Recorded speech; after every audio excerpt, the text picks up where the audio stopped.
Comunidad de Kanban Argentina. Hoy tenemos a dos grandes entendidos en el tema que van a compartir con nosotros una conversación sobre desde diferentes enfoques, ¿sí? De esto de Kanban. Yo ahora les voy a compartir la pantalla para que vayamos viendo un poco cuál va a ser la agenda de hoy. ¿Sí? Díganme cuando estén viendo. ¿Están viendo? ¿Sí? Perfecto, buenísimo. Bien, bueno, vamos a arrancar con Ulises. Hoy a Ulises lo conozco hace mucho tiempo ya, y creo que él es un entusiasta de esto de la agilidad, ¿no? Y así me parece lindo presentarlo. Él nos va a hablar desde la optimización del flujo de valor, ¿sí? Después vamos a tener a Agustín Villalba, cuando Villena, ¿no? Villena, me parece que escribimos mal tu apellido, Agustín. Cuando pensaba en vos, Agustín, pensaba como en un especialista en Kanban, digamos, todos tus aportes siempre en las redes y en los grupos acerca de las distintas miradas acerca de Kanban. Él nos va a acompañar con esto de Kanban como forma de transformar la organización, bajando el Kanban Maturity Model a la realidad. Y después vamos a tener un breve espacio para charlar, ¿sí? Para charlar, para preguntas, incluso para ver posibles temas para el próximo encuentro. Así que, Ulises, dejo de compartir y todo tuyo. Bueno, muchísimas gracias. Buenas tardes, porque acá todavía, como mi amigo David, estamos a luz del día. Y bueno, y para mí es un gustazo, evidentemente. Cuando ustedes me invitan, yo vengo. Estoy desde la primera sesión, porque me encanta el tema de la comunidad que están desarrollando. Y adicionalmente también me encanta poder compartir con ustedes, también empezar con Agustín, alguien que yo no solo que respeto y conozco de bastante rato su trabajo, y sobre todo su trabajo en comunidad y el esfuerzo que hace ya bastantes años. Así que me parece una sesión genial. Miren, les voy a decir cómo viene este asunto. Yo voy a compartir pantalla e igual, si me ven que volteo mucho el rostro es porque yo tengo dos monitores, pero es para estar pendiente de la interacción. Así que cualquier cosa, o abren micrófono o como ustedes se sientan cómodos y cómodas. No pasa absolutamente nada. Aquí deberían estar viendo mi mano. Yo no soy mucho de usar presentaciones, pero sí vamos a estar revisando un poquito a qué viene esto de optimización del flujo de valor, que a mí me parece que es un temazo, o por lo menos a mí me encanta, ¿no? O me llama muchísimo la atención. Miren, vamos a decir algo. Bueno, primero déjame tratar de hacer al menos el loguito. Me lo compartieron, pero no lo quise hacer así, así que creo que va por acá la cosa, más o menos, me tienen paciencia, tampoco es que dibuje muy bien. Y bueno, yo me llamo Ulises González y creería que lo importante es que vamos a revisar a qué viene esto de optimizando el flujo de valor, ¿no? Y más que centrarme en alguna determinada práctica o centrarme en algún tipo de modelo o algo particular, me gustaría compartir con ustedes unos minutos sobre las reflexiones que deberíamos hacer en relación a la toma de decisiones.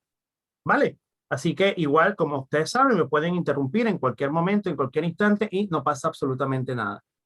Hablemos un poquito sobre optimización del flujo de valor.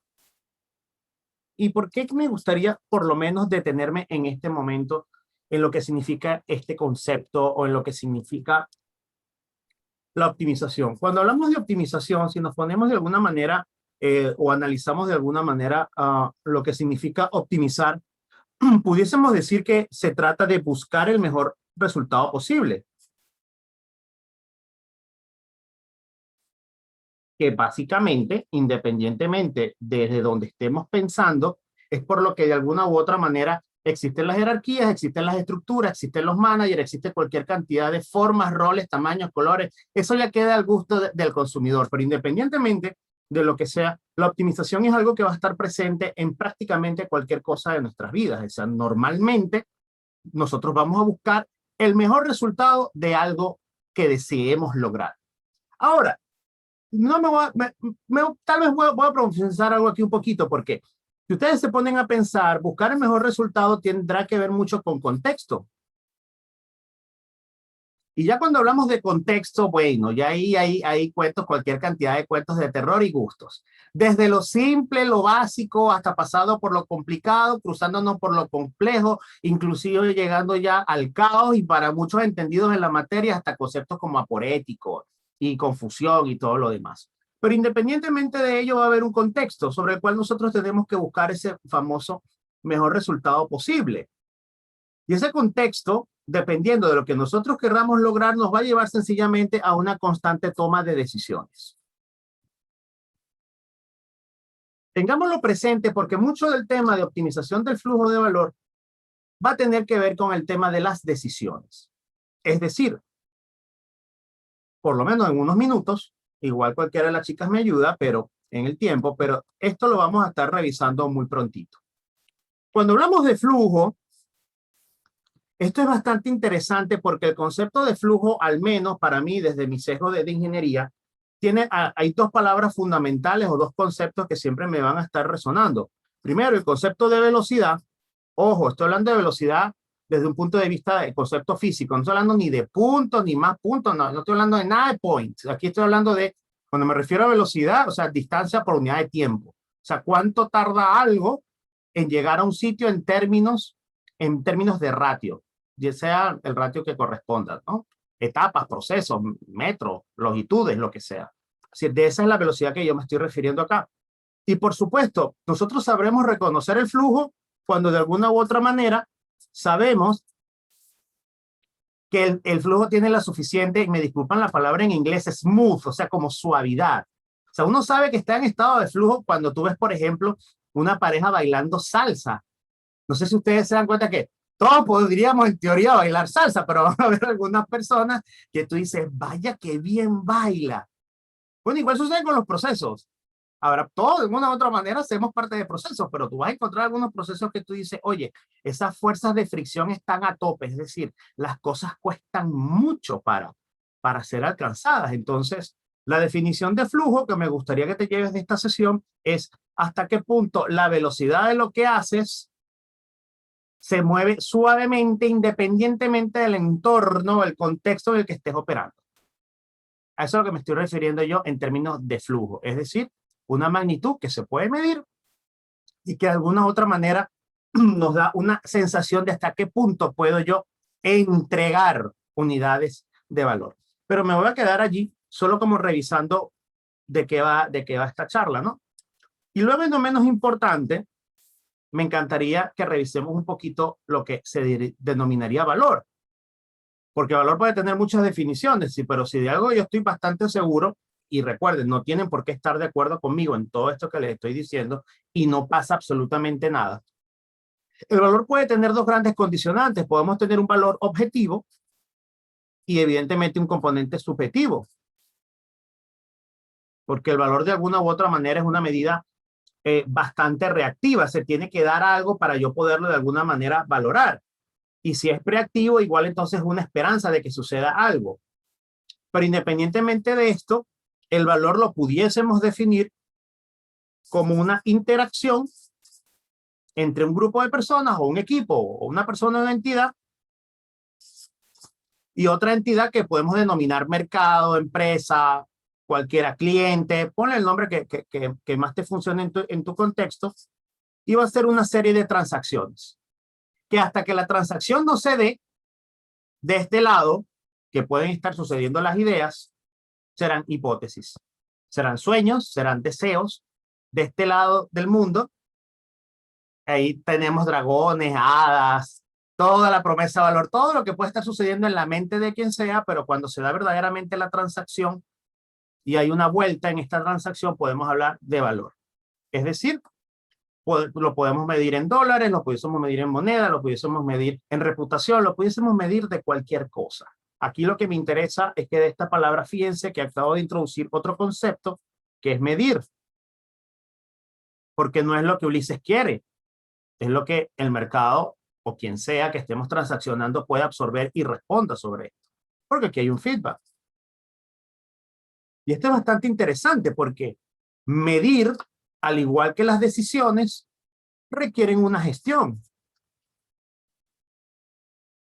Y la gestión pudiese ser de dos tipos. Yo puedo gestionar sobre lo que yo creo que es, o yo puedo gestionar sobre las evidencias. Es decir, de alguna u otra manera, al menos por transitividad, la medición generada sobre evidencias me van a llevar de alguna u otra manera al valor, en lo que la definición de valor y el tipo de valor que sea el que tú estés operando. Inclusive, puedo estar hablando de métricas. ¿Y por qué toda esta introducción, hasta inclusive aburrida, pero ustedes pueden, el feedback me lo confirman? La optimización del flujo de valor va a tener tres grandes dimensiones. Una primera dimensión que se refiere a la optimización, una segunda dimensión que se refiere con qué velocidad y con qué suavidad, hasta qué punto soy yo capaz de entregar cosas. Y no menos importante, si estoy aún más operando en un entorno complejo, la medición de valor. Entonces, esa será, si quieren, como mi presentación. Y fíjense que vamos, digamos, de lo grande, vamos ahora a lo chico. Comencemos por el primer punto. Hablemos un poquito sobre optimización y, digamos, decisiones. No les voy a decir qué pensar, o sea, solo les voy a dejar preguntas retóricas para que ustedes ya, de acuerdo a lo que investiguen y en su contexto, tomen sus decisiones. Porque aquí el tema de la optimización nos plantea el siguiente reto. Independientemente de la industria, del sector o donde estemos trabajando, todo comienza con al menos unos recursos. Esos recursos hay que aplicarles a algunas actividades. Actividades, por supuesto, que los van a transformar en lo que sea, en lo que estemos trabajando. Y esas actividades van a generar, y me disculpan el inglés, pero esto por si lo desean buscar luego, para que lo puedan ubicar más simple, van a generar unos outputs o unas salidas. Ahora, si esas salidas son consistentes entre la estrategia y lo que el cliente o el mercado, quien sea, necesita, pudiésemos estar hablando de outcomes.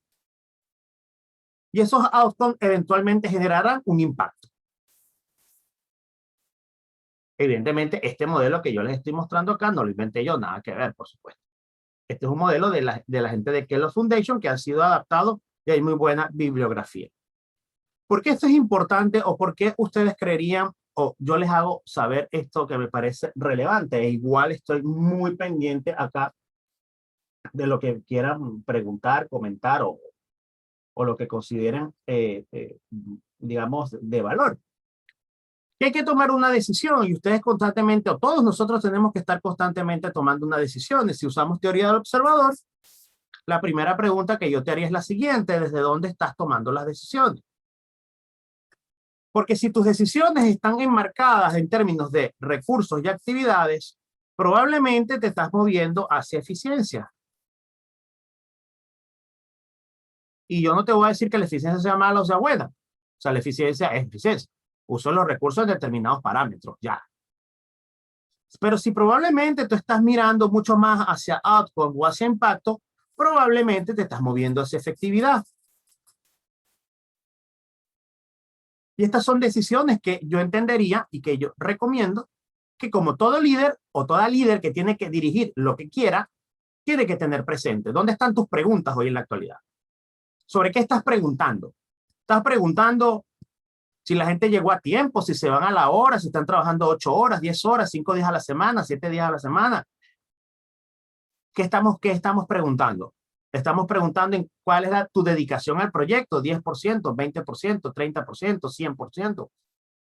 No te puedo decir si eso es bueno o malo. Lo que te puedo decir es que si tu mentalidad y tus preguntas están orientadas hacia recursos y actividades, estás pensando en términos de eficiencia. Ahora, si tus preguntas y tus inquietudes están orientadas hacia cuánto aumentó el market share, al cliente le gustó esto, hubo un cambio de comportamiento de alguna manera comprobable que las métricas nos dicen que efectivamente al cliente le ha gustado el producto o el servicio, probablemente estamos pensando en efectividad, es decir, en la entrega y si realmente estamos logrando las cosas ¿Es mejor la eficiencia que la efectividad o la efectividad es mejor que la eficiencia? Yo no lo sé. Todo depende del contexto sobre el que estemos trabajando. Ahora, sí te voy a recordar algo que me parece importante. Igual lo podremos tal vez revisar cuando hablemos de valor. Pero el valor se puede crear, extraer o destruir. O sea, lo extraemos valor cuando ya el producto es existente, ya la competencia se ha creado y todo el mundo de alguna u otra manera está ofreciendo cosas relativamente similares. No son commodities, pero realmente son cosas similares. Extraemos algún mercado ya existente. Ahora, si tú eres del equipo que trabaja con Elon Musk, que hoy lanza cohetes, mañana está haciendo otra cosa y cada vez está creando mercados nuevos, probablemente está creando valor.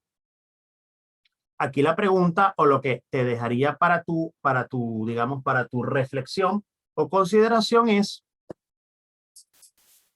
¿cuál es el balance que tienes en ambas cosas?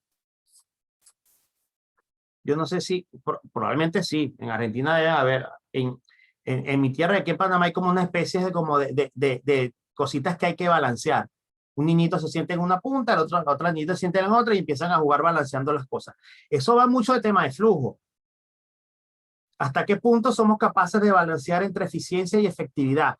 Porque exceso de eficiencia, que es un ejemplo clásico, es cuando tenemos una autopista y bueno, la llenamos de autos, la vamos transformando paulatinamente en un estacionamiento.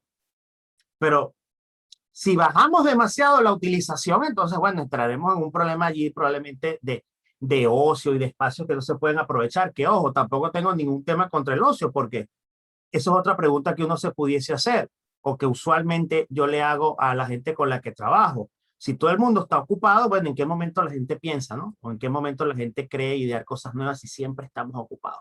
Entonces, cuando hablemos de optimización, tengamos presente este modelo lógico que a mí personal o profesionalmente me encanta porque es bastante simple, pero nos plantea preguntas muy interesantes. No porque yo haga muchas reuniones estoy entregando valor. O no porque yo siempre esté ocupado estoy entregando valor. O no porque yo siempre esté generando funcionalidad, feature tras feature tras feature o lo que sea, puedo estar generando un outcome. Ahora, ¿de qué sirve pensar en outcome y no tengo garantizados los recursos? Sin mencionar ningún tipo de marco o framework en especial. Porque este es como el cuento que hay por allí, solo para que lo tengan presente como metáfora. En Caracas, Venezuela, hay un cerro muy cool que se llama el Ávila.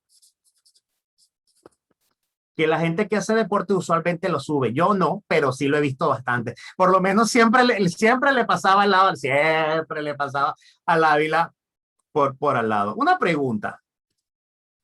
Imaginen que aquí estamos varios amigos. Voy a poner aquí una amiga. Y aquí está una persona que, bueno, que estoy tratando de que el dibujo muestre que tiene al menos, digamos, una condición de sobrepeso. Y todos ellos y ella son del mismo equipo. Una pregunta. Y todos tenemos que subir el cerro. ¿Dónde colocan al gordito? ¿Lo colocan de primero? ¿Lo colocan en el medio? ¿O lo colocan al final? ¿Dónde colocan? Somos un grupo de personas que aspiramos a ser equipo. ¿Dónde colocan al gordito? Este gordito posee yo, pues no pasa nada, puedo ir con eso. Yo recuerdo que yo soy inmigrante. Por acá están Miren, diciendo en el medio, primero, en el medio. perfecto, vamos para ver. Si lo colocamos en el medio, ¿qué va a pasar? Va a haber un grupo que se me va a adelantar. Bueno, y aquí el gordito, con sus amiguitos. Es decir, pareciera que estuviéramos generando un silo, ¿verdad? Pareciera. Si lo coloco de último, aquí también otras personitas aquí. Si lo coloco de último, bueno, aquí ya llegó todo el grupo. Y aquí por aquí voy yo. Pero es que la empresa es la misma. Somos el mismo grupo, con optimismo un equipo. ¿Qué pasa si lo coloco de primero? Como dice Lourdes. ¿Llegamos juntos? Sí. Y ese es el reto de la optimización. ¿Cómo sabemos efectivamente balancear un sistema? Exactamente. Ajá, Maite, ya viene la belleza del asunto, así es. ¿Cómo logramos entonces impulsarlo para que todos vayamos al ritmo? Porque ese es el gran reto que tienen los problemas de optimización. Y por tema de hora, que ya veo que son mis 5:25, que serían sus 7:25, aquí tenemos un concepto bien interesante que es optimización local versus global.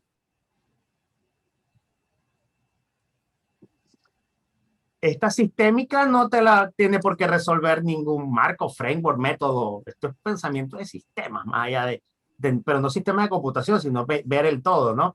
Entonces, bueno, les dejo esto para que lo tengan presente porque, gracias Lourdes, efectivamente hay un tema de ritmo. Y recuerden una cosa, y ojo, les insisto, no tienen que estar de acuerdo conmigo, pero es que para mí la palabra opuesta, o por lo menos lo que he leído, o lo que entiendo, lo opuesto a agile no es lento. Lo opuesto a agilidad es frágil. O sea, o fragilidad. Un metal que es muy fuerte, que es muy rígido, puede aguantar mucha presión, pero luego se quiebra. Si el esfuerzo que le hace sobre su módulo de Young es superior, lo quiebras. Ahora, la capacidad que tengas de absorber y que te puedas elongar, bueno, yo entendería que por ahí va la recuperación, resiliencia, etcétera, como una metáfora de los metales. Entonces, esto solo para recordarles el modelo, y la pregunta que te dejo es ¿desde dónde estás pensando? Y más importante aún, porque no es que estés pensando bien o mal, yo no soy nadie para decirte si lo estás haciendo bien o mal. ¿Estás consciente desde dónde estás pensando? Esa es la primera pregunta. Porque por marcos y por modelos todos los frameworks, todos, y ahora venimos de muchos frameworks, yo me imagino que parecerán nuevos, porque esa es la belleza de la creatividad humana, pero ¿desde dónde estamos pensando? Desde eficiencia, desde efectividad, eficiencia, estamos usando los recursos de la mejor manera, efectividad, le estamos dando al cliente lo que quiere, eficacia, le estamos dando al cliente lo que quiere en el tiempo que lo pide, con cosas que ni él mismo sabe. Entonces, eso se los dejo en el concepto de optimización. Eso es para que lo tengan allí presente. Ahora hablemos entonces un poquito, voy a ver acá, voy a hablar, perfecto, Andrea, menos mal que me dijiste, porque imagínate cómo voy. Mira, le voy a decir entonces, bueno, no, pero me queda de perla, porque para ver, les comenté de optimización, amplifiqué un poquito, ahora les pregunto de qué les gustaría que cierre. ¿Les hablo de flujo o les hablo de valor? ¿Cuál prefieren? Para que además quede así la incógnita y quede así como el drama del asunto. ¿Sobre cuál les gustaría? Si es que les gustaría, también me puedes decir, mira, Ulises, termina ya. Mejor vamos con Agustín, que una presentación, una presentación más madura, más seria del asunto. Carlos me dice, Rachel me dice valor y Carlos me dice flujo. El siguiente respondo. Ahí como para que sea 2 de 3. Voy a esperar que me digan cuál para ver. Que listo, ganó flujo, no se hable más. Perfecto. Les voy a dar algunos tips, solo tips, para que empecemos a utilizar y a pensar un momentito sobre el flujo. Usted llega mañana y dice, ¿sabes qué? Yo escuché la charla, escuché a Ulises, escuché a Agustín, estoy en la comunidad, quiero empezar a pensar en términos de flujo. Perfecto. Te voy a dar alguna sugerencia. No van a ser las mejores, no van a ser las peores, pero por ahí puedes empezar. Mire, lo primero que usted tiene que hacer, si me toma la recomendación, es que usted el flujo lo tiene que conocer. Es decir, comience visualizando. Entienda su flujo. Entienda, este es el objeto de estudio. Lo tienes que conocer. Y esto va mucho más allá de las formas de trabajo. Mira, el tema de las formas, para mí, en lo personal, no tienen que estar de acuerdo conmigo, pero para mí cada vez menos importante. Si aquí el tema es hasta dónde sabes dónde puedes llegar. Y eso se puede traducir en autogestión, se puede traducir en automatización, se puede traducir en lo que tú quieras. Pero primero conoce tu flujo. O sea, primero lo tienes que visualizar. Segundo, que te voy a recomendar, oye, identifica cuáles van a ser las unidades de valor. Ya que si tú piensas en términos de proyectos, en términos de productos, también me da igual. Sí. Te voy a decir como dicen en mi tierra, me sabe a cazar. No me sabe a nada, me da igual. Pero tienes que tener en cuenta qué es lo que qué se está moviendo en tu visualización. Ahora, si usted está pensando en términos de actividades, bueno, me dirás tus actividades y a usted verá si esas actividades a usted le generan o no valor.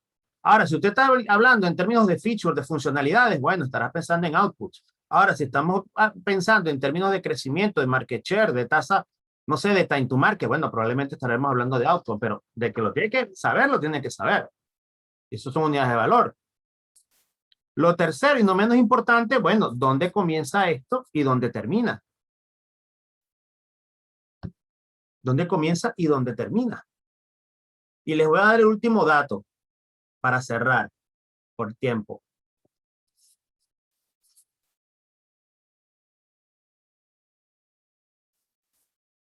Conoce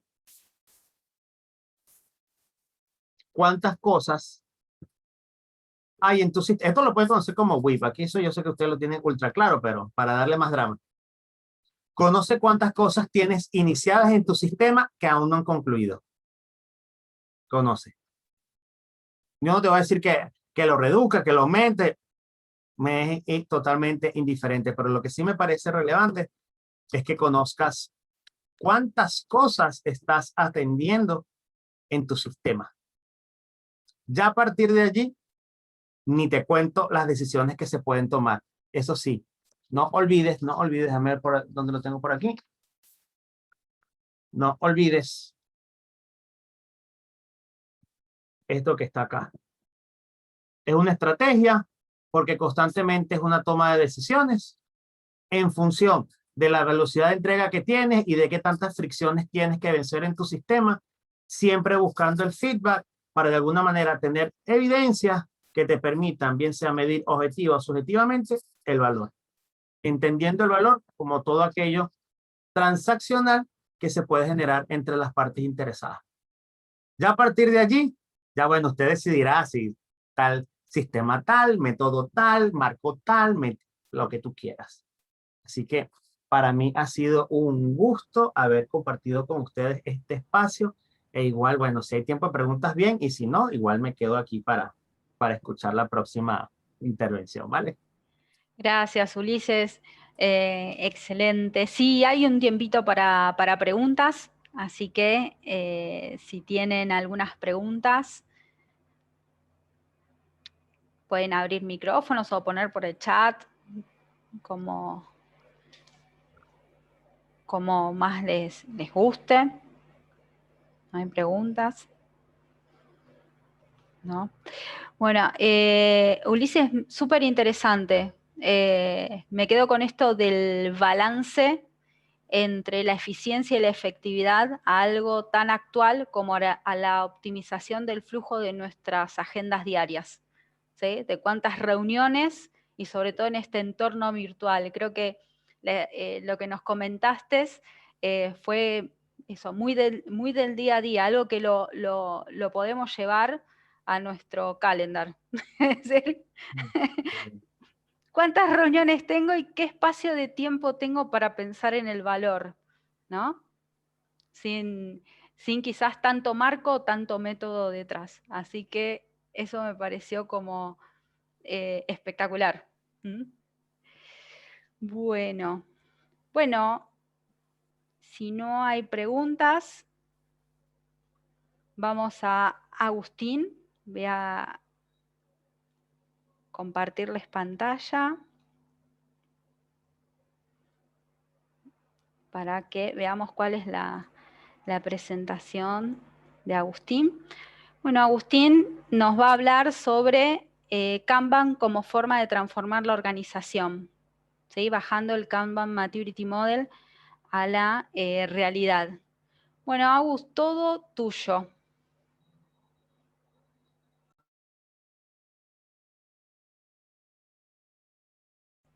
¿Un tiempito? Bueno, ¿alguien quiere comentar algo? ¿Algunas preguntas? Me lo hice con señas. Bien. Hacia el final tenemos una novedad para comentarles, un poco de la comunidad, una iniciativa para escribir artículos, así que si a alguno le interesa, nosotros siempre circulamos un formulario, va a estar en ese formulario la invitación, si alguno quiere, lo mismo de poder presentarse a conversar en estos espacios, presentar algo de interés. Algo que quieran compartir con la comunidad, bienvenidos.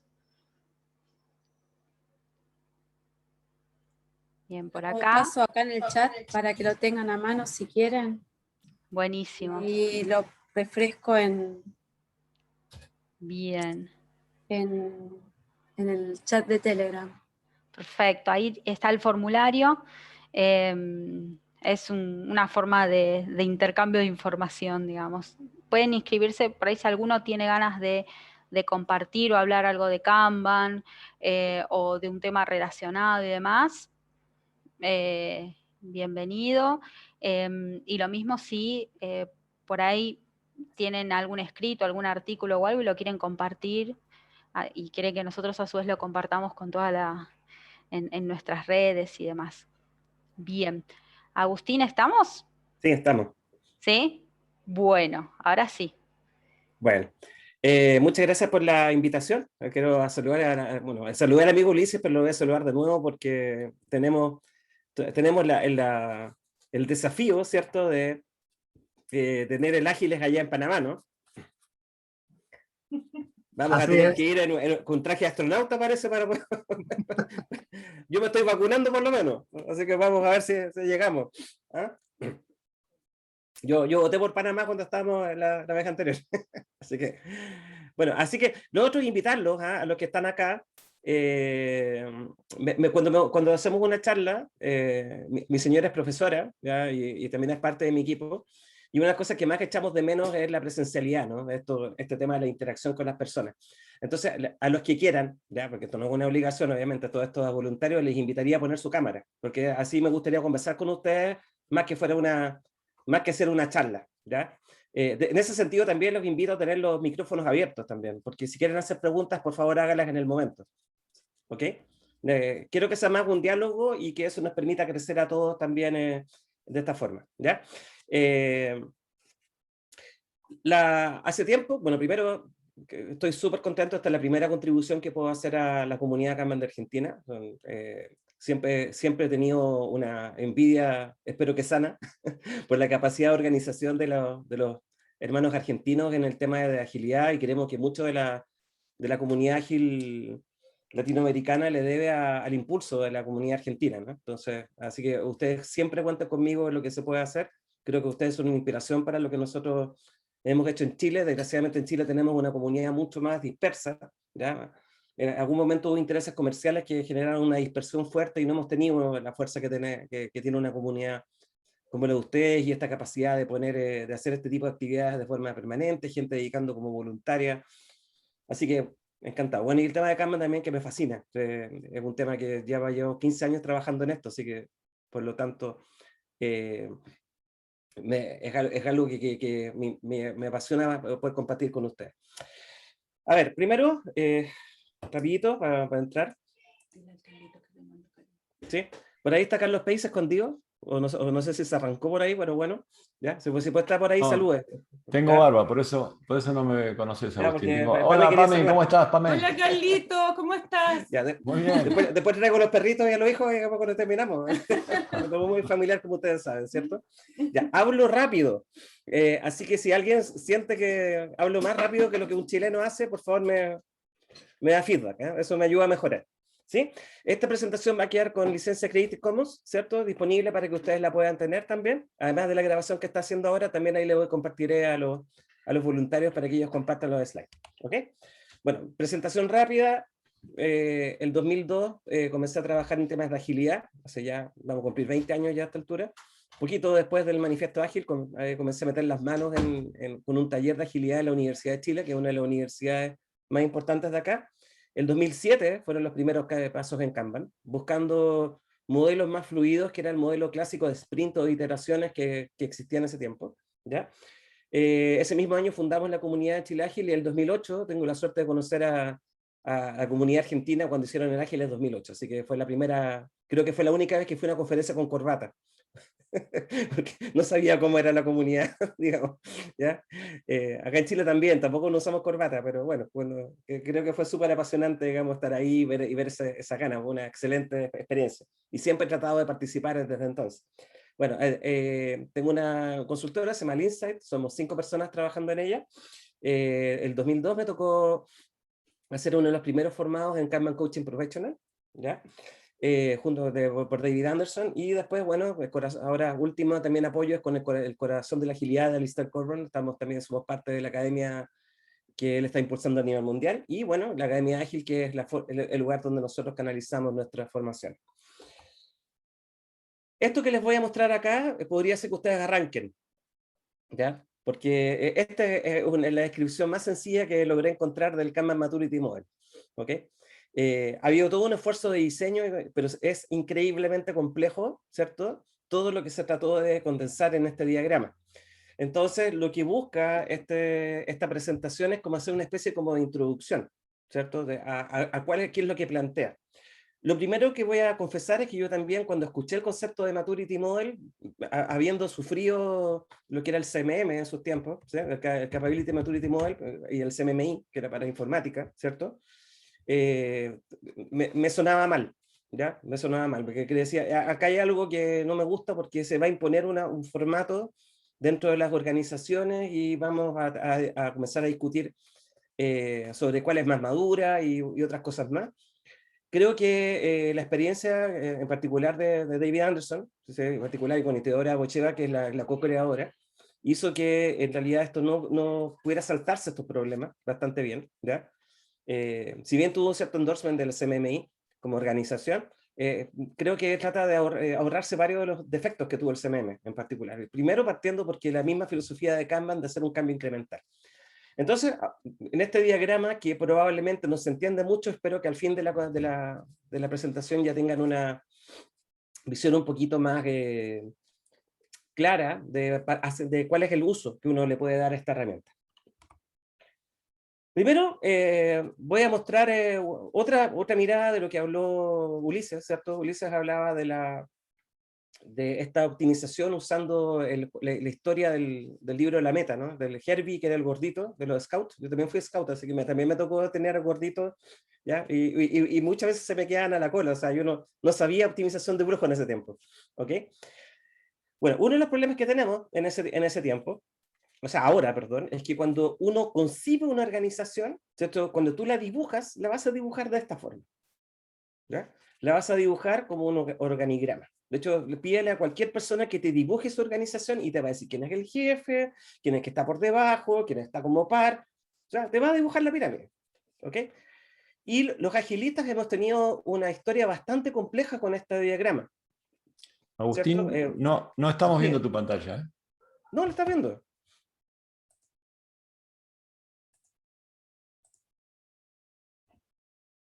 Ahora sí.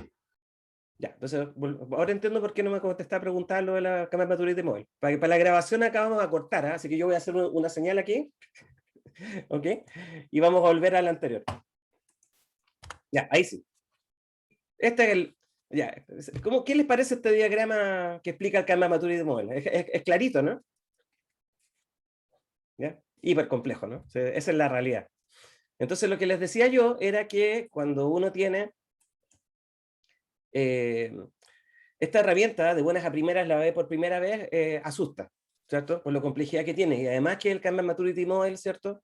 Tiene una remembranza a un nombre que hizo sufrir a muchos colegas de mi generación, que era el CMM, ¿cierto? ¿Ya? Y yo les voy a tratar de contar cuál ha sido mi experiencia aplicando este modelo, y que en realidad ha sido bastante más positiva de lo que yo podía pensar en un comienzo, ¿no? Ahora, para lograr entenderlo, ¿cierto? ¿Qué es el KMM, el Kanban Maturity Model? Tenemos que partir, ¿cierto?, con esta mirada de pirámide organizacional, que es la forma en que todos entendemos una organización, ¿sí? De hecho, esto es bien importante porque como yo soy solo capaz de imaginarme una organización de esta forma, probablemente mis decisiones están basadas en esta forma también. ¿Okay? Ahora, los agilistas hemos tenido una historia bien complicada con esta estructura, porque se dice que somos anárquicos, ¿cierto? Que nos gustan las organizaciones planas. ¿Okay? Primero, reconocer, después de golpe y porrazo, después de muchos años, ¿ya? Reconocer que en realidad la jerarquía sí tiene un uso y sí tiene un rol, ¿ya? Que tiene que ver con el delegar responsabilidades. Eso es bien importante, el principio de administración es que yo delego la responsabilidad, pero la mantengo. ¿Okay? O sea, por ejemplo, el gerente general es el que puede otorgar el beneficio de las vacaciones en muchas empresas, ¿no? ¿Ya?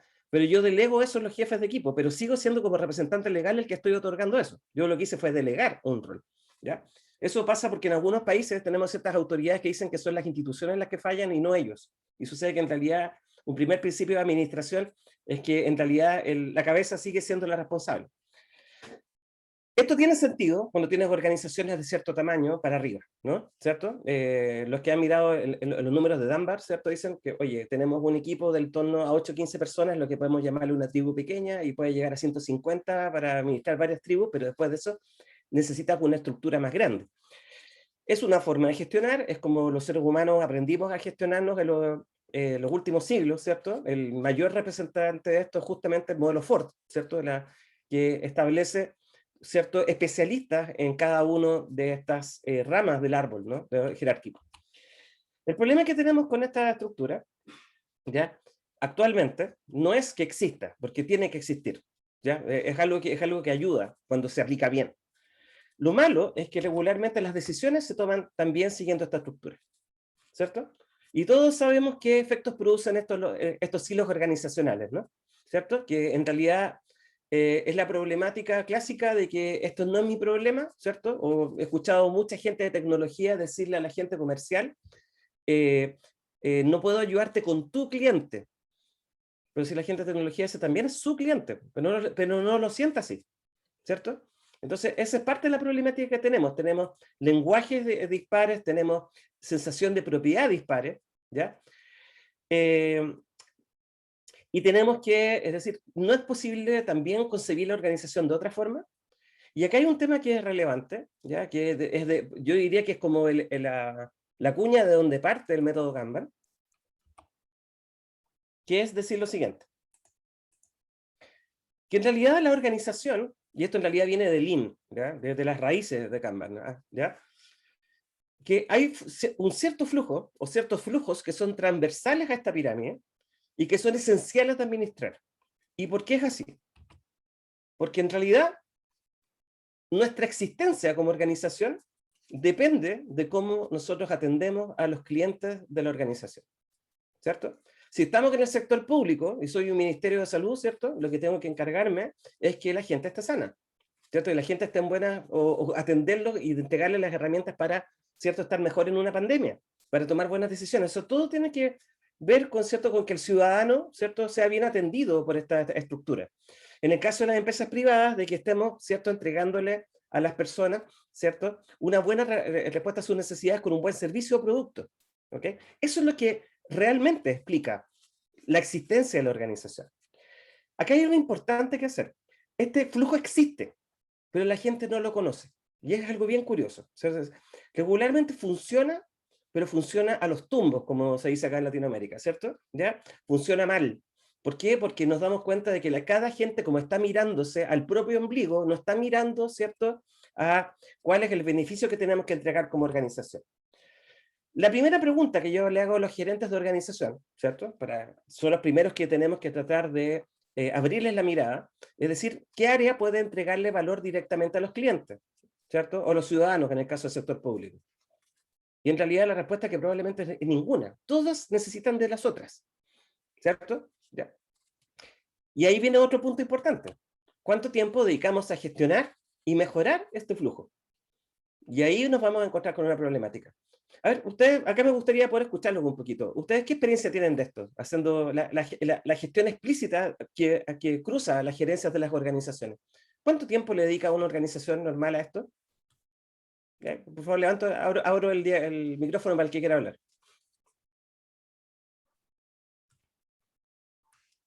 En general, muchísimo más que el tiempo de aporte de valor. ¿Me puedes explicar un poquito más? Que te escuché un poquito cortado, Calito. Ok, digo, en mi experiencia, mucho más la intercomunicación entre áreas toma mucho más tiempo que el tiempo que está cada persona aportando valor Claro, al o sea, es cliente. más costosa. Sí. Claro, eso es. Claro, ahora entiendo que la pregunta se puede interpretar al revés. Sí, yo lo que estaba preguntando cuánto tiempo tenemos que dedicar. Efectivamente, es más costoso, pero también le dedicamos poco tiempo. La mayoría del tiempo estoy gestionándome localmente, ¿no? O sea, de hecho yo hago que se mida, ¿ya? Y regularmente nos encontramos que el 99% del tiempo estamos trabajando exclusivamente para atender a la jefatura. O le llamamos otros clientes internos, pero que no son clientes de la organización, ¿ya? De hecho, tratamos de quitarle el nombre de cliente y le decimos solicitante. ¿Ya? ¿Por qué? Porque tu verdadero cliente está fuera de la organización. ¿Sí? ¿Ok? Oye, pero incluso el dueño no es tu cliente. ¿Ya? El dueño es la persona que organizó este negocio para entregarle el servicio al tercero, y eso explica tu existencia. ¿Ok? Entonces, en este sentido, la pregunta es cómo yo puedo ir paso a paso, ¿cierto? Agregando esta mirada a la organización. ¿Ya? Les recuerdo que uno de los principios fundamentales del método Kanban es que vamos a hacer cambios incrementales. No vamos a hacer mega cambios, no vamos a crear 15 células de una sola vez. ¿Ya? Que es lo que nosotros le llamamos informalmente la celulitis. ¿Ya? Que está en muchas organizaciones, ¿ya? Que hemos visto que mientras más células tienen, como que mejor. Y tú te das cuenta que mientras más células tienen, que si no han sido creadas, ¿cierto?, de una forma orgánica, se parece más a un tumor. Y se absorben energía y no generan resultados. Porque al final nos pasa que tenemos, como esta estructura no ha cambiado, la estructura de pirámide, ¿ya? O sigue siendo la estructura prevalente, lo que termina sucediendo es que tienen una célula de juguete cada una. El área de people tiene una célula, el área de comercial tiene otra, el área de marketing tiene otra. ¿Y para qué? Esa es la pregunta, porque no están generando innovación. ¿Sí? Entonces, primero les voy a recordar esta persona que aparece acá. Yo tuve la suerte de conocerlo y tenerlo acá en Chile, ¿ya? A Jim Benson. Jim Benson es el creador de un libro que yo soy súper fan de él, que se llama Personal Kanban, junto con su socia Tony Ann. Los dos un encanto de persona y además saben harto. Y la frase que yo le he copiado a él siempre es que si no lo puedo ver, no lo puedo gestionar. ¿Ya? Entonces dice, ¿cómo yo hago para ver, comenzar a ver esta generación de valor para poder comenzar a gestionarla? Es un poco lo que estaba haciendo Ulises delante, ¿no? Decía, oye, ¿qué voy a gestionar? Ok, pero la pregunta dice que dentro de las organizaciones este flujo transversal de valor en alguna parte tiene que estar, pero tengo que hacerlo explícito para poder gestionarlo. ¿Sí? No, este flujo que se da en el día a día por correo electrónico, por WhatsApp o por teléfono, no es un flujo que yo pueda administrar, porque no tengo cómo verlo como flujo. Es muy difícil. ¿Ya? Ni en tickets de Jira tampoco, ¿ya? Que muchas organizaciones hacen lo mismo. Tú tienes que ver en realidad, tratar de acercarte lo más posible a la necesidad de origen que entregó tu cliente para ir para llegar hasta la necesidad resuelta, que es como completar el flujo completo de por qué el cliente está dependiendo de ti. Ahí es donde se proponen los lentes de Kanban, ¿cierto? Que es una herramienta que ha sido fundamental para mi equipo en los últimos años. Esto es un trabajo realizado por David Anderson y con Andy Carmichael, ¿ya? Tuve la suerte de conocerlo hace 4 años atrás con mi amigo José Casal, ¿cierto? En London, ¿cómo se llama? London Lean Kanban Days, ¿cierto? Que se realiza en Londres, obviamente, ¿ya? Y una comunidad espectacular la que existe allá en Europa de Kanban, y una de las propuestas que más me gustó fue esta que les voy a mostrar ahora. Que él dice, mira, si nosotros cambiamos la mirada de la organización, ¿cierto? En realidad es enriquecerla, ¿ya? Porque no es que la pirámide desaparezca, sino que la vamos a mirar de otra forma también y vamos a comenzar a entenderla. Yo voy a poder encontrar cuáles son las prácticas y los métodos oportunos para trabajar, en vez de imponer de inmediato cuáles son los métodos que voy a hacer. Y con eso, ¿cierto? Puedo hacer experimentos para ir aprendiendo con la mejora continua, y eso te puede facilitar el llegar a buenos resultados. Entonces, vamos a explicar los cuatro pasos que tiene los lentes de Kanban. El primer paso dice que la primera definición es que el trabajo es un flujo. Desde que recibes una necesidad hasta que esa necesidad está resuelta, ¿cierto? Este flujo de trabajo que tú ves acá, ¿ya? No necesariamente parte del cliente final. sino que lo hace de forma más incremental. O sea, puede ser que tú estés tomando la necesidad de un gerente y la estás resolviendo, perfecto. Después la vamos a ir tratando de conectar pasito a pasito, ¿cierto? Hasta las necesidades que reciben nuestros clientes finales. Por ejemplo, si tenemos gente en el área de recursos humanos, en realidad ellos directamente no atienden, su objetivo no es atender, ¿cierto?, a los clientes finales, sino que es atender a los colaboradores. ¿Ok? Entonces, esto permite modelar también cómo un área de recursos humanos o de people, ¿cierto?, puede atender mejor a su gente. Entonces, siempre yo defino un trabajo desde que recibo una necesidad hasta que está resuelta. ¿Qué es lo que suele pasar en la realidad? El trabajo lo entiendo desde que lo recibí hasta que lo entregué, que no tiene nada que ver con la necesidad. Entonces, yo tengo que mandar un correo, lo envié, listo. ¿Resultó el correo? ¿Tengo que hacer una reunión? La hice. ¿Resultó la reunión? ¿Qué necesidad resolviste en la reunión? No existe. O sea, la palabra clave acá es atender necesidades. Esa es la palabra clave en estos flujos de trabajo. Lo segundo, que ustedes ya lo deben suponer, es que cada flujo de trabajo está compuesto por etapas. Y cada etapa debería aportar en la creación de valor, ¿cierto? La gente me diría, oye, pero Agustín, eso es un proceso. Efectivamente, la definición de proceso, ¿cierto? La gente que es experta en procesos es esta. Sin embargo, en la práctica, lo que yo he visto es que la gente cuando habla de procesos habla de un conjunto de actividades, una cadena de actividades, y tú le preguntas ¿para qué el proceso? Y la respuesta es ¿ya? No se sabe. Entonces, por eso preferimos nosotros hablar de algo distinto, porque la palabra proceso está muy contaminada. ¿Ok? Y aquí viene a entrar la parte importante que les quería decir. Entonces, ojo, pero yo no atiendo un solo tipo de necesidades. Voy a hablar de un ejemplo de tecnología, que es clásico. Por lo menos los equipos de desarrollo que yo conozco regularmente atienden por lo menos dos grandes pedidos. Uno, que son desarrollos nuevos, ¿cierto? Nuevas features, pero también hacer soporte sobre cosas antiguas, ¿cierto? Que ya están puestas en producción. Soporte para resolver dudas, etc. Eso quiere decir que tú estás atendiendo por lo menos dos necesidades, dos tipos de necesidades. Y eso va a definir dos flujos de trabajo. ¿Ok? Entonces, cuando yo agrupo los flujos de trabajo por necesidad, ¿cierto? Eso define un servicio. Y que es un elemento que no es tan viejo en Kanban, hace poquito que comenzó a tomar centralidad, ¿ya? Y que sin embargo, en realidad uno diría que en realidad la palabra Kanban tiene mucho que ver con el equilibrio, ¿no? En el flujo. Pero en realidad yo diría que en realidad el método debiera tener un nombre más orientado a servicios, ¿cierto? Como yo hago un fluido de los servicios de un equipo, de una organización, de una gerencia, ¿ya? Y finalmente, acá viene el arte de esto, es que tú puedes tener servicios que atienden a servicios, ¿cierto? Lo que se llama la red de servicios, ¿ok?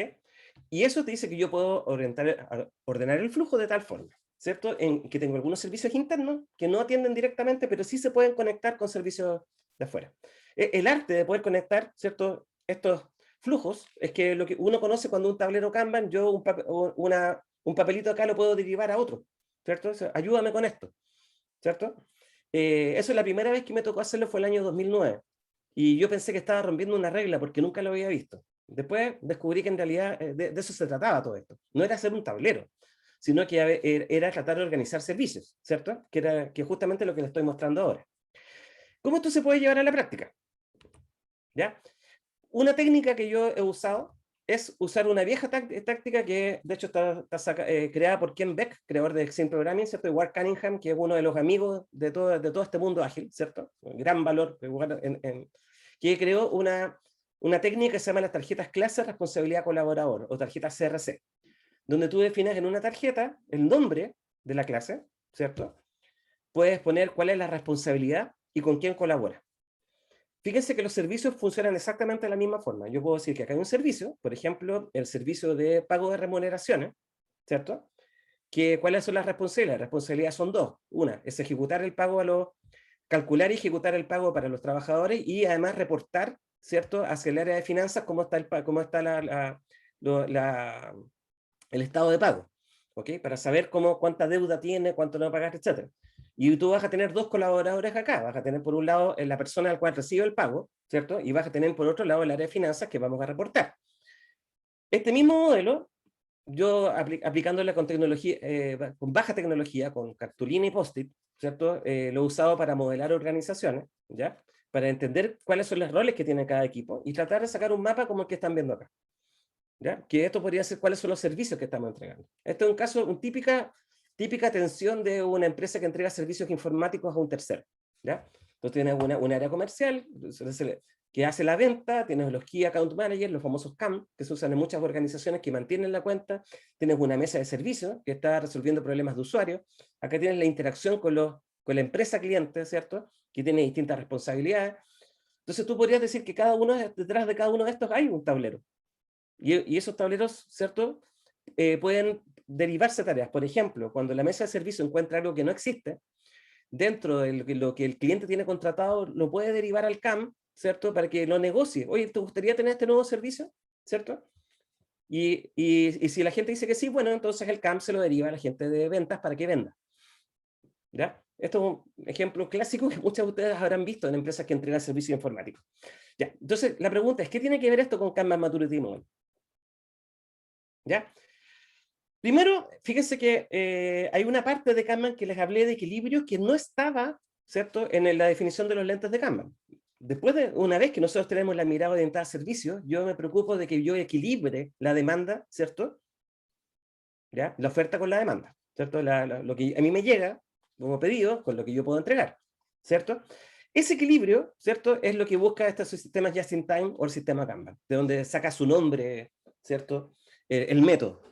¿Okay? Pero de alguna forma yo siento que el nombre está superado, ¿ya? Porque es bastante más que eso. De hecho, conozco muchos equipos que sin tener equilibrado todavía el flujo ya se ven beneficiados. ¿Okay? De hecho, mucha gente cuando trata de implementar un servicio Kanban en un equipo aislado, jamás logra equilibrar el flujo, y eso es algo que explica el Kanban Maturity Model, ¿ya? Que es lo que les voy a mostrar ahora, por lo menos las fases más iniciales. Entonces volvemos al diagrama que les mostré al comienzo, ¿no? ¿Cierto? En el Kanban Maturity Model, fíjense que se habla desde arriba hacia abajo. Fíjense que muchas veces cuando dibujamos los modelos de madurez, los dibujamos de abajo hacia arriba. No sé si se han fijado. Por lo menos CMMI está dibujado así. Nivel 1 abajo, nivel 2 arriba, nivel 3, como que se construía uno sobre el otro. En Kanban se hace de arriba hacia abajo porque está tratando de hablar de niveles de profundidad. Entonces, mientras más abajo, más profundo. Y digamos que en realidad, mientras más abajo, más descubierto, ¿cierto? Y más gestionado está esta red de servicios que vamos encontrando. Entonces, en la fase 0, estamos en una fase donde no sabemos, ¿cierto?, ni conocemos los servicios que entregamos, ni los tenemos explícitos. En nivel 1, ya todavía vamos a entregar, ¿ya? En nivel 1 tenemos el famoso Proto Kanban. El Proto Kanban es donde nosotros estamos gestionando el trabajo de un equipo, pero nos llega trabajo de todos lados y probablemente no tenemos la posibilidad de decir, no tengo más capacidad, ¿ya? Que, por ejemplo, es algo que en Scrum, en las primeras fases, uno trata de hacer, ¿no? Cuando hace el Sprint Planning, tú dices, oye, en realidad las historias de usuario tienen que sumar, ¿cierto?, la misma cantidad que logré entregar la vez anterior, en Sprint. Eso, trata de limitar el WIP. Lo haces por sprint, no lo hace por columna, que es algo que se suele hacer en Kanban, ¿no? ¿Ok? Y esto tiene una razón de ser, porque para tú generar el equilibrio tienes que tener en la conversación al que genera, ¿cierto?, la demanda con el que está haciendo la oferta de capacidad, ¿ya? Esto es un sistema económico, ¿ya? Muchas organizaciones que yo conozco, en realidad casi todas, ¿cierto?, me he encontrado que antes de gestionar su capacidad, lo que tienen es que están sobrevendidos. De alguna forma u otra, cada vez que ellos dicen voy a hacer algo, es como que yo emitiera un billete, ¿ya? Pero ¿qué pasa cuando yo emito? Agus, discúlpame, ¿Sí? te interrumpo un minutito. Dime. Estamos en el horario. Si todos están de acuerdo, Último slide. claro, si todos están de Estamos acuerdo, unos minutitos más, ¿sí? Si todos pueden. Ok, Bien, ya. perfecto. Estamos justo en el último slide, así que estamos... Entonces, ¿qué decía? Si nosotros tenemos un sistema económico donde yo cada vez que me piden algo, yo entrego un billete a cambio, pero la capacidad no me da, lo que estoy haciendo es imprimir más dinero que la capacidad de la economía. Y eso hace que, ¿cierto?, que esa promesa que hice de capacidad no se cumpla. Y eso es lo que le sucede absolutamente a casi todos los equipos que he conocido. Todos están sobrevendidos, porque es súper fácil decir que sí, ¿cierto?, a un gerente que no sabe la capacidad del equipo de abajo. Y no lo hace de mala gente, sino porque realmente no lo ve. Realmente no lo ve, ¿ya? Eso pasa una y otra vez. Entonces, lo primero es cómo te hago ver. Y para eso hacemos algo que le llamamos terapia de pareja, nombre lo que les contaba yo. En la terapia de pareja, que tiene que ver con el nivel 2 y nivel 3, ¿ya? En nivel 2 yo ya tengo trabajo entre el que hace el que solicita y el que realiza, ¿ya? Y con eso puedo generar este equilibrio. Con decir, mira, en realidad vamos a limitar el WIP y esto es para que a ti las cosas te lleguen antes. Un problema clásico es que tú tienes equipos que son servicios compartidos, ejemplo, áreas de tecnología tradicionales que tienen múltiples, ¿cierto?, solicitantes. ¿Ya? Yo me acuerdo de uno de los casos en un banco, teníamos un equipo de 8 personas que tenía una capacidad de entregar, calculamos que era de 3 le llamaban mini proyectos, eran como épicas, si quieren llamarlo, pero tenían que atender a 8 empresas distintas de un holding. Y tenían 150 pedidos en la cola. Entonces, nosotros dijimos, ¿sabe qué más? Vamos a sincerar esto. Ustedes no pueden financiar más de un equipo. No, esto es lo que tenemos para financiar. Perfecto. Este equipo está medido que entrega 3 épicas por mes, más o menos. ¿Ya? Entonces la pregunta es, no tiene sentido, ¿cierto? Nos quedan 3 meses. Era septiembre, queda octubre, noviembre y diciembre. Van a tener que priorizar entre ustedes 8, sentarlo, ¿ya? Y que díganme cuáles son las próximas 9 que voy a hacer. O sea, 3 para octubre, 3 para noviembre y 3 para diciembre. Imagínense cómo se le puso la cara. Me acuerdo que agarramos una pared completa con los 150 pedidos. Hasta que logramos encontrar 12, creo que fueron. Y ahí se quedaron con unos en la cola, pues se podía funcionar.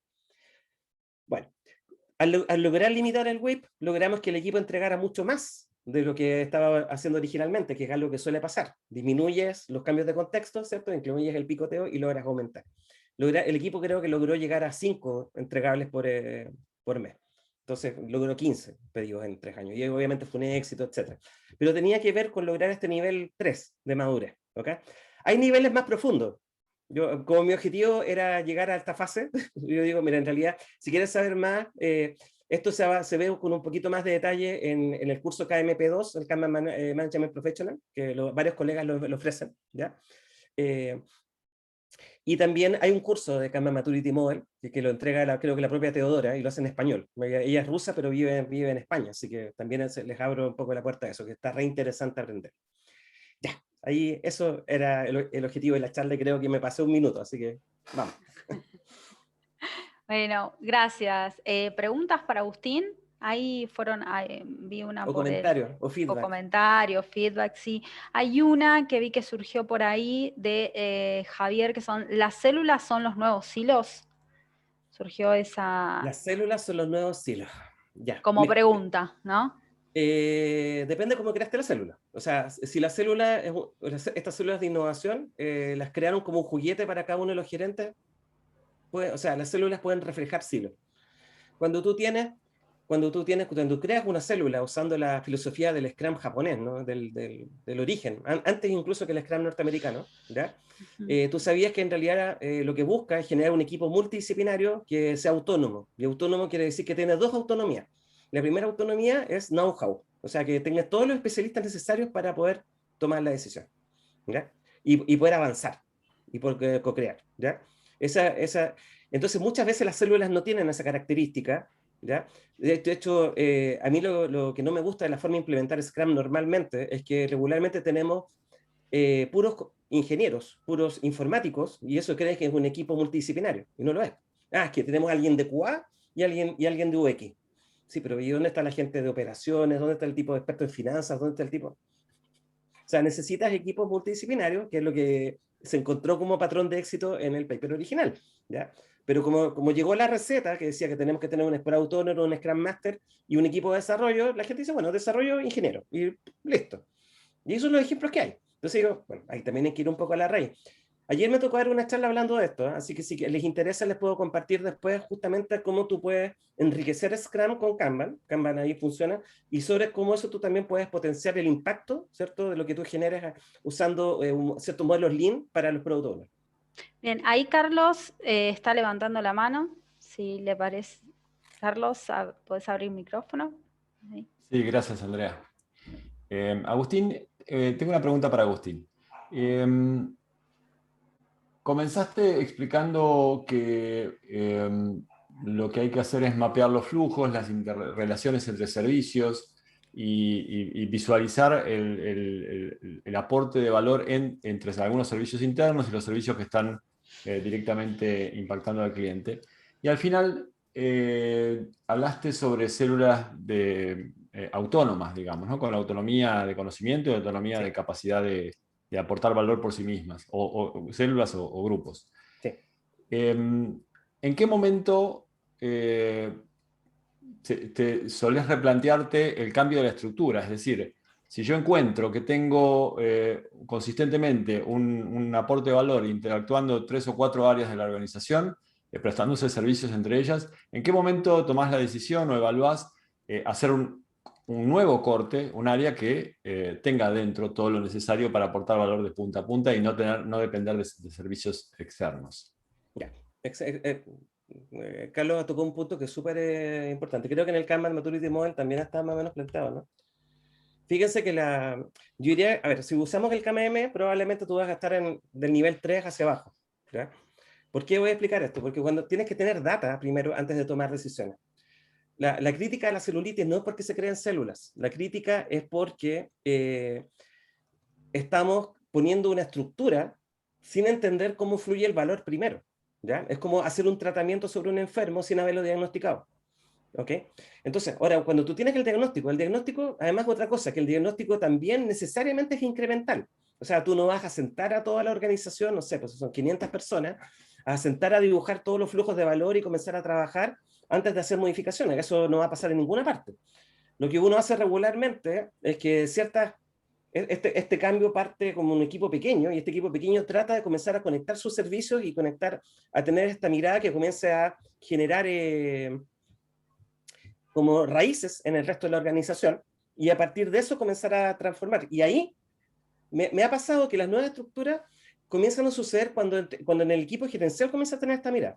Y en particular cuando tienes una mirada efectivamente en particular del gerente general o la gerenta general, ¿cierto? Porque hay un problema grave.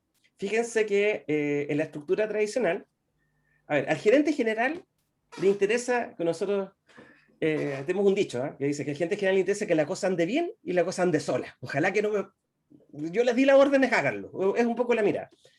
Pero en la estructura tradicional, el gerente de silo, ¿cierto? El C-Level nivel 2 es el que le interesa mantener su estructura de poder. De hecho, de muchas organizaciones tradicionales, ¿cierto? Tú mides la importancia de un gerente por la cantidad de gente que tiene abajo. Me acuerdo de una discusión en una aseguradora de salud acá en Chile, es que tengo 1.500 personas debajo mío. Y dije, el tipo es como si tuviera una chapita, ¿cierto? Por cada persona, si tengo 1.500 puntos.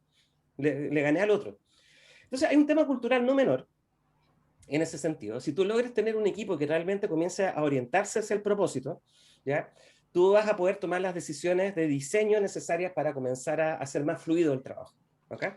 La segunda respuesta que te tengo que dar es que también depende del tipo de trabajo.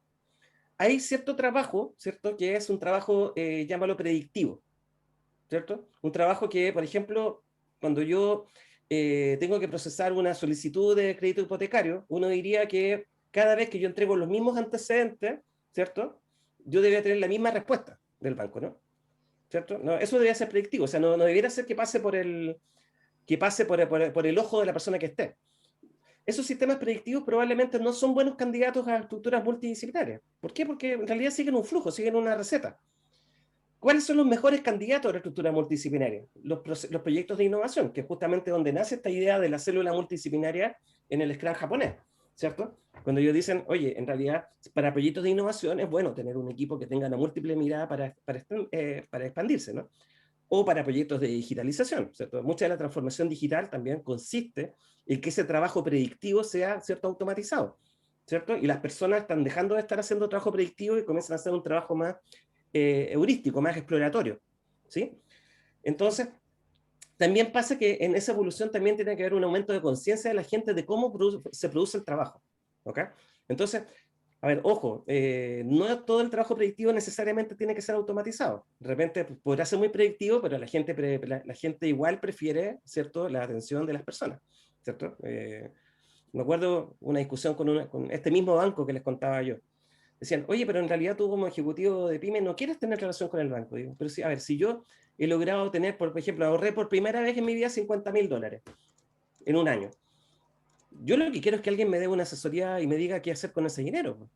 No tenerlo guardado en un asunto. Y eso no me lo... Es que una máquina te va a dar, pero si yo no sé, quiero aprender.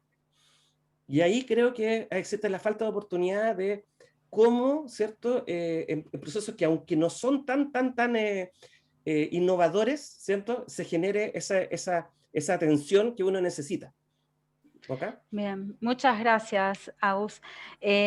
Bueno, si alguno más tiene alguna pregunta, si no, ya estamos cerrando. Súper interesante, Agustín. Realmente me resonó mucho esto de la construcción orgánica y cómo fuiste recorriendo el Kanban Maturity Model digamos, desde un proto Kanban hasta esto de esta mirada con propósito.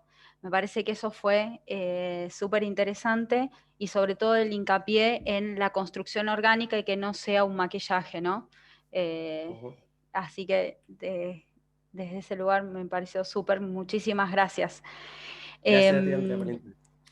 Gracias a todos. Bueno, los invitamos ahí por ahí les dejamos el link del formulario, ¿sí?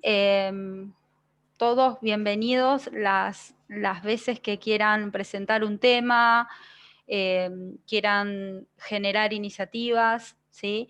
Ya sea desde presentar un tema o mismo ahora lanzamos esta iniciativa de escribir un artículo. Sé que muchos de ustedes por ahí algo han escrito o tienen ganas, o por ahí algunos, no sé, algunos por ahí nos gusta compartir un tema, otros no, otros nos gusta escribir y demás, y siempre es valor para compartir. Así que el modo de saber esto es, creamos este formulario para poder comunicarnos. Así que sería de gran valor para la comunidad contar con sus pensamientos y sus ideas acerca, o artículos acerca de Kanban. Así que para nosotros sería de mucho valor. Y bueno, y agradecerles a Ulises y a Agustín por ser parte y por tan generosamente estar en este espacio, ¿sí? Y disculpas que cortamos, súper interesante, pero bueno, ya queríamos ser un poquito respetuosos con el tiempo, ¿sí? Bueno, muchas gracias. Un saludo a todos, buenas noches. Buenas noches, muchas Gracias. gracias. Gracias a todos. Feliz noche. Gracias. Un abrazo, Carlitos. Un gusto verte. Súper interesante, muchas gracias. Gracias. Chao, chao. Chao, chao. Gracias. ¿Quieren que Javi nos quedamos un ratito por acá? ¿Quieren? Sí. acá Ulises estoy. se fue.